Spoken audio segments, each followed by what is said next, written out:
connecting to other Christians is where I find encouragement. This morning, like he's still blowing my phone up, that jerk. There's a pastor 10 minutes from here. Pastor Brian's over at Forward Church, and he should be preaching, but he's texting me this morning and sending me all kinds of memes, because he does that on Sunday. He'll send me something encouraging. He started this morning with, I wish I was as cool as Marc. And I said, man, I appreciate that so much.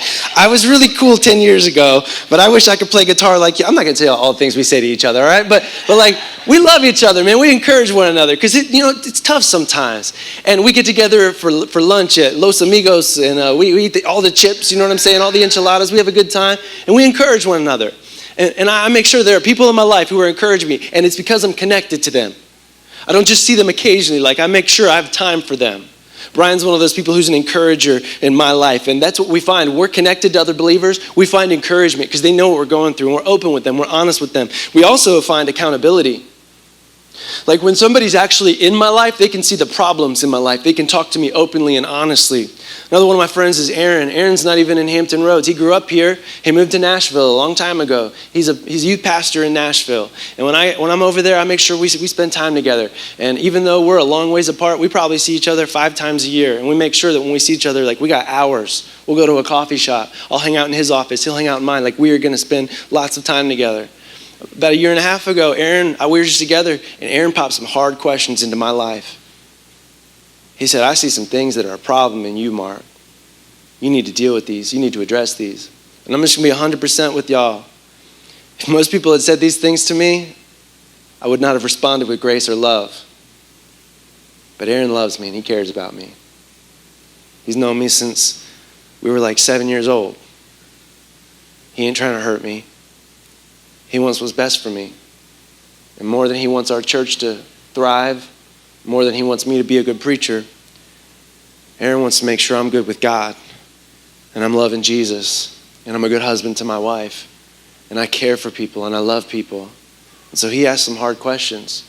He made some statements that I didn't really like to agree with, but he was right. And he saw some of the problems in this soul of mine. And he held me accountable. He said, what are you going to do about it? I'm not going to be there to fix you every 10 minutes. Who are you going to see? Where are you going to go? Who are you going to talk to? What are you going to do with this? See, when I'm connected to people, they don't just encourage me, they hold me accountable. Well, Marc, you said you wanted to grow spiritually. Are you spending more time in the Word? Hey, you said this was the year you were going to have a time of prayer every day. How's that going?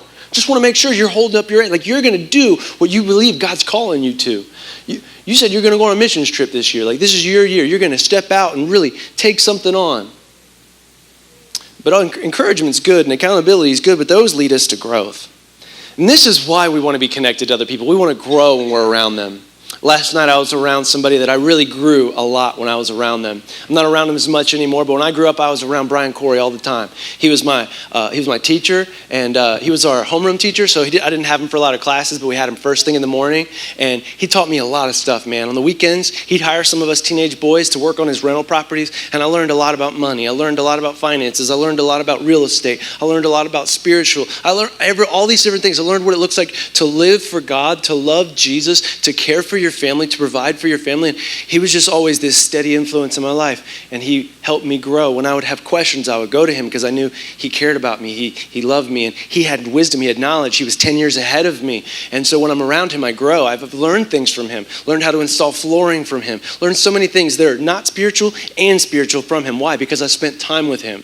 And the more time I spent around him, the more I began to grow. Some of you in this room, you're really struggling right now. You're really hurting, and you're like, man, I need another sermon. Man, I need some better music. And I'm telling you, like, sermons are good, worship's good. You need to get around some people, though. You need to get around a couple who's already been through that road. You need to get around a couple who's talked the D word, talked about divorce, and found a way to save the marriage. You need to get around them, and you need to talk to them. You're hurting right now because of what's going on with your kids. You need to get around some parents who've been through this valley before. They've raised teenagers, you know what I'm saying? They've been through it. They sent them off to college. They survived. You need to get around people who have gone through what you're going through, and a lot of times that means surrounding ourselves with people who are about 10, maybe 20 years ahead of us. And you say, well, Marc, I'm toward the end. I'm toward the tail end. Everybody's younger than me. That means you have the blessing of encouraging and pouring into the people behind you. You say, Marc, this is a young church. There's a lot of people here younger than me. That means there are ample opportunities for you to be somebody's mentor, for you to encourage somebody. And here's what I'll promise you.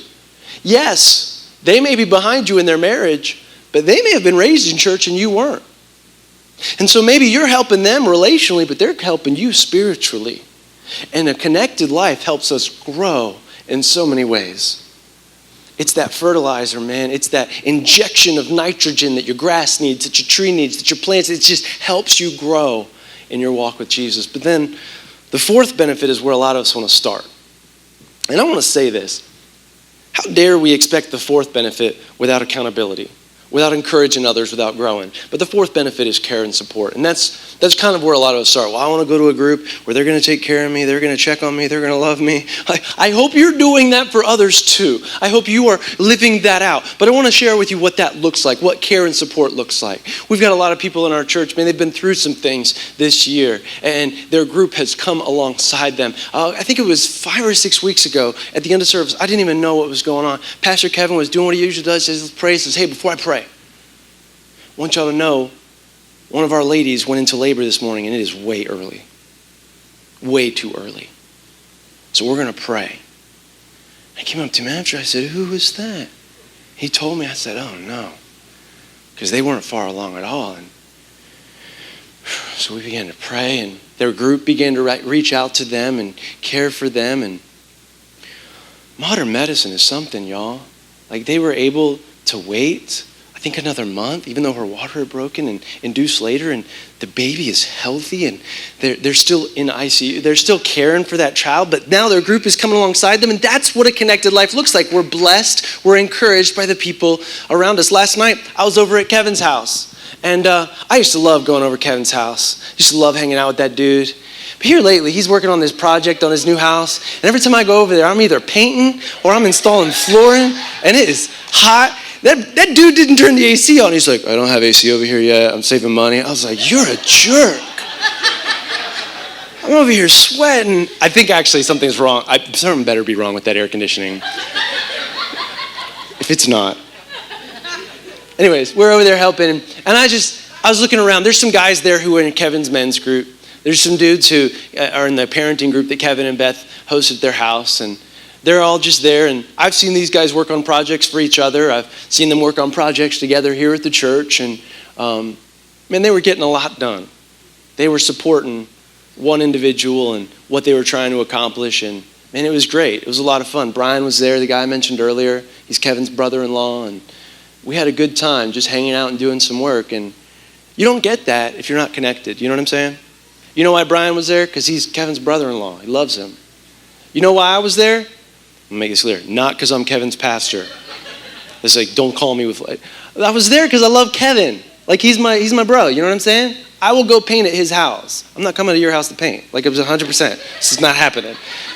If you've seen me painting, you probably don't want me painting at your house. But no, like, I love helping Kevin out. There's a buddy of mine named Jared. Actually, this is perfect. Jared is another buddy of mine. I had him he's a friend since I was 3. Jared left this cool Norfolk Naval Shipyard Apprentice Alumni coffee mug in my truck. And that's another benefit of being in connected life. You get cool coffee mugs that people leave all over. So Jared, whenever you're ready, you can have this cool coffee mug. No, same thing. Jared's always working on house projects.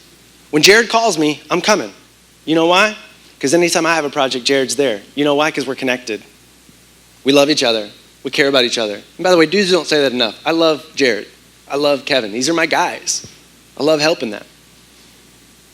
Care and support happens when there is love. Happens when we live a connected life.